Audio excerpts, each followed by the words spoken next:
os 31 dias de Star Wars aqui no Experimento 237. O vídeo de hoje, infelizmente, não vai ser spoiler free, porque afinal de contas a gente vai, atendendo a pedidos, falar um pouco sobre a história de Darth Maul e que história é essa de que ele voltou dos mortos e apareceu em Han Solo e toda aquela treta. E para falar só disso, o vídeo ia acabar ficando muito curtinho. Então eu decidi fazer um vídeo sobre toda a história da vida do Darth Maul. E para falar disso, a gente infelizmente vai ter que entrar em terreno de spoiler sobre o quadrinho Filho de Dathomir, sobre The Clone Wars, sobre Star Wars Rebels, sobre Solo. Mas Solo a gente já sabe que ele voltou por causa do outro filme. Então fica aqui o aviso de que se você quiser ter a sua experiência com qualquer uma dessas propriedades intelectuais 100% preservadas, infelizmente você não vai poder assistir esse vídeo. Darth Maul nasceu em Dathomir, filho de Mother Talzin, e antes mesmo do seu primeiro aniversário, ele recebeu aquelas tatuagens características dos Knight Brothers, tanto no rosto quanto no corpo. Mother Talzin, uma meio que bruxa na força, havia se aliado a Darth Sidious com a promessa de que ele lhe ensinaria o caminho dos Sith. No entanto, Sidious viu potencial no Maul quando ele ainda era um garotinho e o levou para ser seu aprendiz no lugar da sua mãe. Quando seu aprendiz, Maul, já estava mais velho um pouquinho, Sidious o levou até Malachor, um antigo planeta dos Sith e palco de uma grande batalha entre os Jedi e os Sith. Ali, ele fez o garoto respirar as cinzas dos guerreiros Sith que estavam ainda ali localizadas. E ali ele foi acometido por uma visão terrível da batalha, em que cada corte, cada perfuração de sabre de luz em um dos Sith foi sentido pelo menino, o que fez com que ele fosse possuído por uma raiva enorme dos Jedi e uma sede de vingança insaciável. Sidious, no entanto, não estava jogando o jogo curtinho, ele tinha aquele grande plano que a gente veio a conhecer na trilogia prequel, então ele disse pro garoto esperar, falou, olha só, não tá na hora, você segura a sua onda aí, porque não é agora, porque afinal de contas ele tinha todo um planejamento gigantesco para o destino do Jedi. Só que o Maul era impaciente pra caceta, afinal de contas, se você tivesse acabado de sentir a morte de milhares e milhares de guerreiros, você também ia ficar com raiva e com vontade de querer se vingar daquela galera. Maul então ficou sabendo que uma jovem Padawan tinha sido capturada e estava sendo vendida meio que para ser escrava de uma galera aí do submundo esquisito.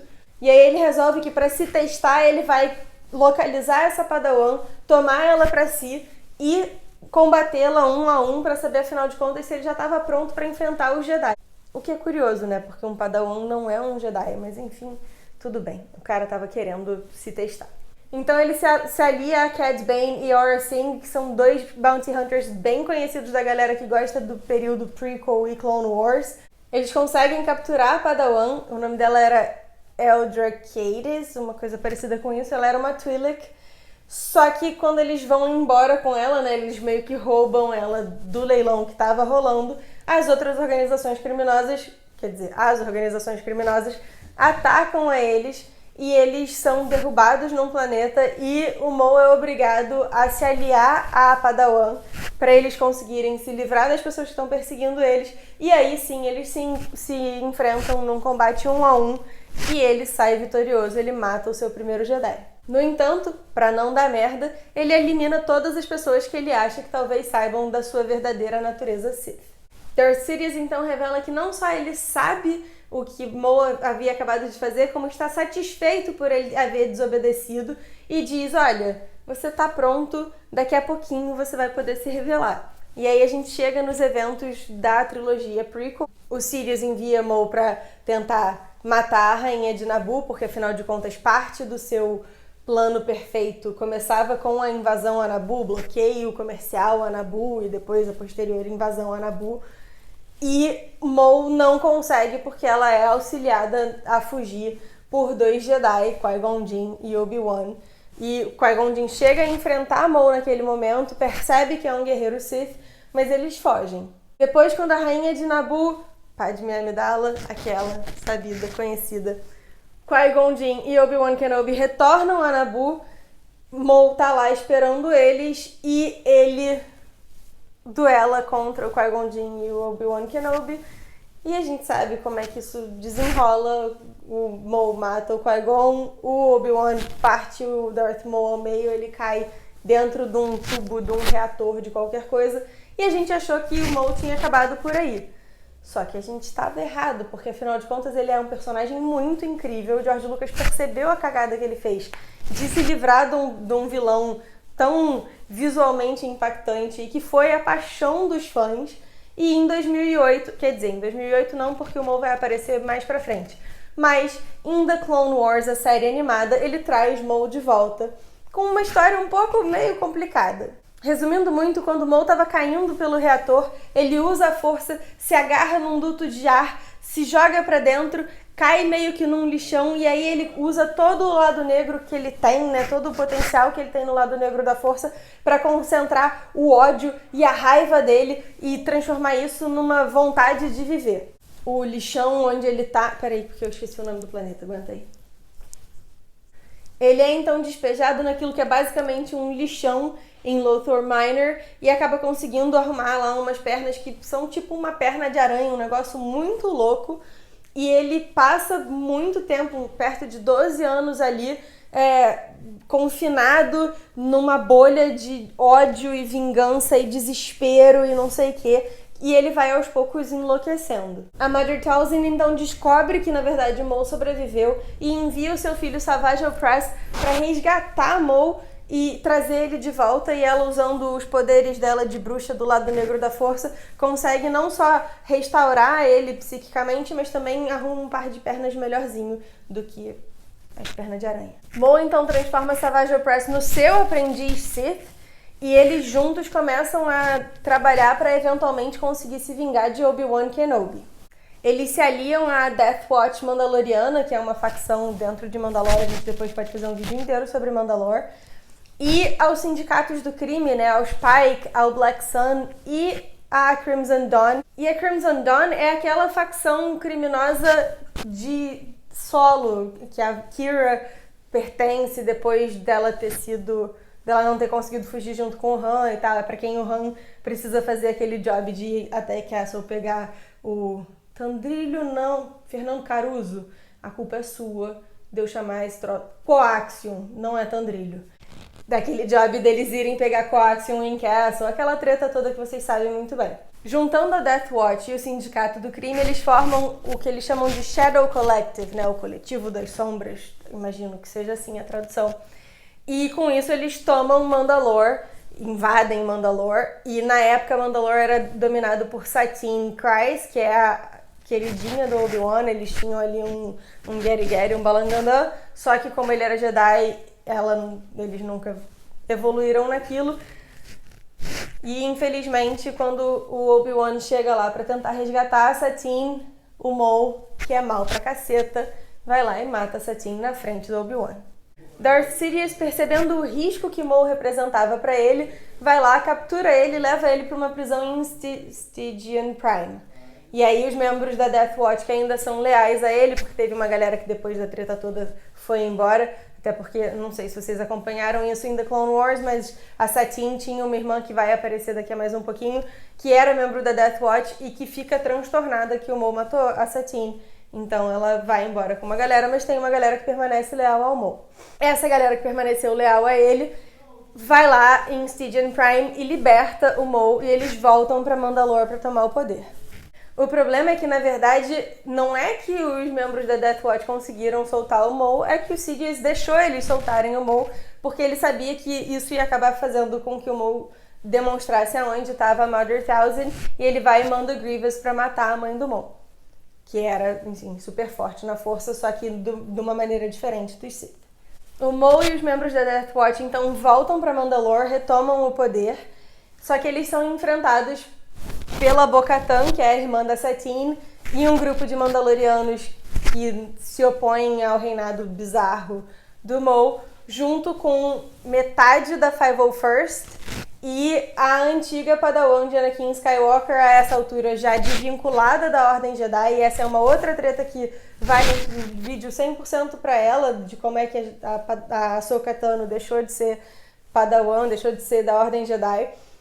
Então esse grupo liderado por Ahsoka Tano, Rex, Bo-Katan, um grupo de Mandalorians e um grupo de Clone Troopers vão lá, enfrentam a Death Watch e o Darth Maul, conseguem capturar o Maul. Só que aí a gente tem a Ordem 66. E assim, se você não assistiu ainda o arco final de The Clone Wars, primeiro você não devia estar aqui assistindo esse vídeo tomando um bando de spoiler, mas assim, para o que você está fazendo, vai assistir os 4 últimos episódios da 7ª temporada de The Clone Wars, que são a coisa mais incrível que já aconteceu a Star Wars. Então assim, é muito, muito, muito bacana você ver a Ordem 66 se desenvolvendo de uma maneira muito mais intensa do que nos filmes, porque nos filmes são aqueles flashes de 10 segundos do Jedi morrendo como se fossem moscas. Mas nesse, assim, a gente pode viver esse momento, principalmente porque uma coisa que muita gente não tem muito claro em mente é que os Jedi e os clones, eles tinham um relacionamento meio interpessoal, assim, os Jedi eram meio que os generais daqueles batalhões de clone. Então eles conheciam cada um dos clones, tinham às vezes amizade com eles. Então ver isso se desenvolver é assim, um tiro no coração, é muito maneiro, então vai lá e assiste. Mas, em meio ao caos generalizado causado pela Ordem 66, o Maul consegue escapar. E a gente fica meio sem saber. E aí? Só que não, porque anos antes da 7ª temporada sair, a gente tinha visto Star Wars Rebels.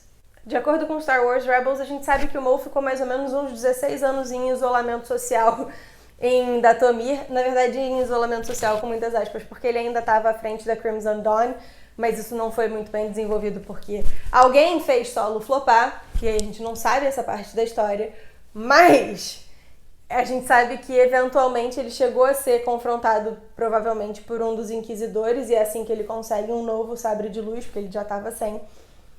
E durante Rebels tem lá um arco todo em que o Maul tá em Malachor, meio perdido, e o 8º irmão vem atrás dele, só que pra sorte dele, no meio da treta aparecem o Kanan, a Ahsoka e o Ezra, que estão atrás desse mesmo holocron, e eles acabam trazendo consigo a Seventh Sister, né, a 7ª irmã e o 5º irmão, e acaba que eles precisam unir forças com o Darth Maul pra enfrentar os 3. Eles conseguem ganhar dos 3, mas no processo o Maul cega o Kanan, meio que tentando ver se ele consegue capturar o Ezra para ser o seu próprio aprendiz Sith, o que não rola. E ele acaba precisando fugir enquanto o Ezra tá pegando o holocron Sith. Tentando ainda conseguir a informação que ele queria do holocron, o Maul consegue roubar o holocron Jedi do Kanan, já algum tempo depois, sequestra a equipe da Ghost e leva para um dos seus esconderijos ainda da época do Shadow Collective e diz pro Ezra, olha, se você trouxer para mim o holocron Sith, eu liberto a sua galera. E aí o Ezra chega lá, eles juntos conseguem combinar o holocron Sith e o holocron Jedi, e o Maul tem uma visão do Obi-Wan Kenobi, confirmando para ele que o seu antigo inimigo, arqui-inimigo, razão do seu viver, tinha sobrevivido à Ordem 66, e o Maul resolve que então vai confrontar o Obi-Wan em Tatooine. Ele precisa ainda usar o Ezra um pouquinho para conseguir descobrir aonde o Kenobi tá, mas ele vai até Tatooine confrontar o Obi-Wan, e quando ele chega lá ele tenta matar o Obi-Wan usando o mesmo tipo de golpe que ele usou no Qui-Gon Jinn, só que o Obi-Wan, malandro, burro velho, consegue contra-atacar e mata o Maul. E, na verdade, atinge o Maul e o Maul acaba morrendo nos braços do homem que ele sempre odiou. Então, assim, essa é a tragédia de Darth Maul. É um personagem que eu acho muito interessante. Ele teve um desenvolvimento muito legal em The Clone Wars. A gente pode ver ele percebendo que foi usado pelo Sidious e ele percebendo qual é o planejamento do Sidious para a galáxia. Então isso tudo é muito legal, então eu recomendo muito fortemente que vocês assistam The Clone Wars, se vocês não assistiram. Se você não tinha visto nada disso e topou ver os spoilers até aqui, e aí, o que você achou da volta do Maul? Você ficou interessado em assistir esse material? Eu posso, se vocês quiserem, deixar nos comentários exatamente quais são os capítulos de cada uma das séries que envolvem a história do Maul, se você não quiser assistir tudo. Mas enfim, eu sei que a volta dele é um tema muito controvertido, tem muita gente que odeia, tem muita gente que acha legal. Eu queria saber o que vocês acham, se é idiota ou não ter voltado o Moe e tal. Eu particularmente não costumo gostar de histórias que trazem de volta personagens dos mortos. Mas enfim, essa é uma história que, embora eu não tenha gostado no início da volta dele, a maneira como ele foi se desenvolvendo acabou me fazendo gostar bastante. E eu não sei o que vocês acham, mas deixem aqui nos comentários. Não esqueçam de deixar o seu joinha, se inscrever no canal, apertar o sininho, compartilhar com um amigo. E até a próxima. Que a força esteja com vocês.